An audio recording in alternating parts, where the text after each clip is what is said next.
Alright guys, so that clip you just saw, that the steering wheel is going crazy and somehow the fluids coming out of the reservoir here from the power steering pump is a faulty pump right here. I didn't do anything with this pump. I just replaced the rad, adjust the tensioner off on this belt right here, and somehow when I start the engine it made that weird noise and then the vibration on the steering column. So on this video we're gonna replace the power steering pump. Let's get started. Before you start, make sure you take out the negative battery, 10mm sockets on that one right there. Just put that on the side and we're gonna start working on the power steering pump. Alright guys, so what we're gonna do here to take out this power steering pump is we're gonna take out this belt. We're gonna loosen this lock right here, the bolt, and there's a bolt right here.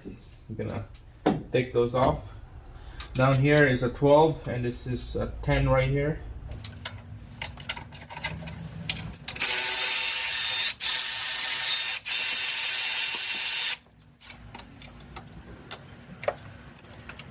Alright, get that belt out. Let's take out this AC, and then after that we're gonna take out the power steering pump. It would be nice to take out this upper rad hose so you have lots of room, but I'm not gonna mess around the coolant with this. Don't wanna bleed the air out again.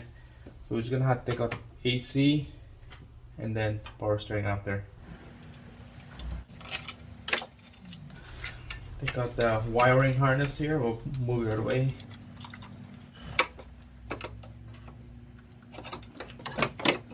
Alright, here we go. Alternator's out.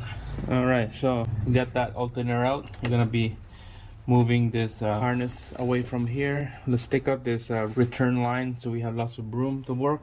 And then there's a bracket that holds this power steering pump. There's 2 bolts down here and 1 at the back. We'll take out those bolts.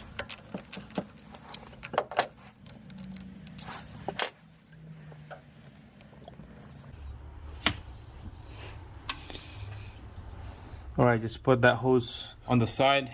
We're going to be focusing everything on the pump right here. There's a bolt down here, right here, and then on the other side, I'm going to put a wrench on this side, take out this bolt, and then 1 at the back. So here's my setup here to take out the last bolt underneath.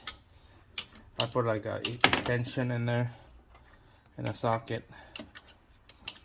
Just crack it open and then just use your hand to take it out after. We just tight in here, just no room. It's a lot better to take out the upper rad hose, but I'm not gonna do that. A lot of stuff is on the way.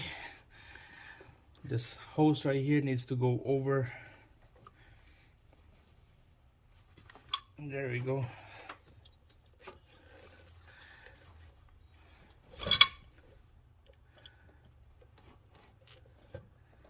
Alright, that's it. Pump is out. We just need to detach this pump off from the line, and then this whole thing will come out. Should have took this thing out first before I move the whole pump out of the block. Make it easier. Alright, so we'll take this out, take it to a parts store, and we get a brand new one.